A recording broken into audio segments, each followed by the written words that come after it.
मैं बार बार कह रहा हूं, प्रैक्टिस मेक्स मैन परफेक्ट। हमेशा प्रैक्टिस ही आपको परफेक्ट बनाएगी। ऐसा कुछ भी नहीं होने वाला है कि कोई घुट्टी पिला दूं, रगड़ के खैनी बना दूं, अब बना के यहाँ होठ के नीचे दबा दूं तुम्हारे, और तुम एकदम मारो के तहस नहस मचा दो। नहीं कर सकते भाई। मैं बार बार कहता हूं और इस बात को फिर से कहना चाहूंगा कि अगर जन्नत में जाना है तो मरना भी तुम्हें ही होगा। तुम्हारे बदले मैं मर जाऊं तो जन्नत भी मुझे ही मिलेगा, तुम्हें नहीं मिलने वाला। एक कथा भी सुनाई थी बहुत पहले मैंने, कि एक आदमी, एक राजा जो स्वर्ग जाना चाहता था बिना मरे। नाम था त्रिशंकु। त्रिशंकु अपने गुरु के पास गया, वशिष्ठ के पास गया, बोला कि गुरुदेव मुझे ना स्वर्ग जाना है। अच्छा, बड़ा प्रतापी राजा था, ऐसा वैसा वैसा राजा नहीं था। त्रिशंकु बड़ा प्रतापी राजा था, तो अपने गुरु के पास गया तो कहा, गुरुदेव मैंने इतने पुण्य किए हैं अपने जीवन में कि मुझे स्वर्ग तो जाना ही चाहिए। गुरुदेव ने कहा बिल्कुल जाना चाहिए, लेकिन त्रिशंकु ने कहा कि गुरुदेव सशरीर जाना चाहिए। तो वशिष्ठ ने मना कर दिया, बेटे स्वर्ग कोई सशरीर नहीं जाता, तुम घर जाओ, आराम से जाओ, राजपाट करो और थोड़े पुण्य बटोरो, सशरीर जाने की इच्छा त्याग दो। लेकिन वो हट कर बैठा।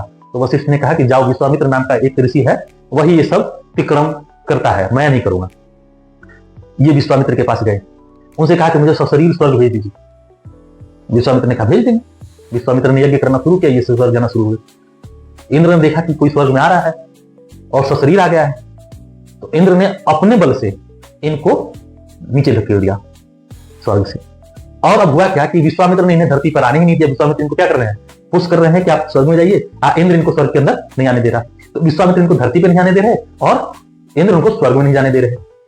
तो भैया एक बात समझ गए, उम्मीद समझ भी गए होंगे कि सशरीर बिना कर्म किए अगर स्वर्ग जाने की इच्छा रखते हो तो त्रिशंकु की तरह क्या हो जाओगे, अटक जाओगे। तो त्रिशंकु भी क्या हो गया, बीच में ये अटक गया, स्वर्ग और पृथ्वी के बीच में अटक गया। कहते हैं कि वही त्रिशंकु के लार से, त्रिशंकु का लार जब टपकता है उसी से एक नदी बहती है, नाम है कर्नासा।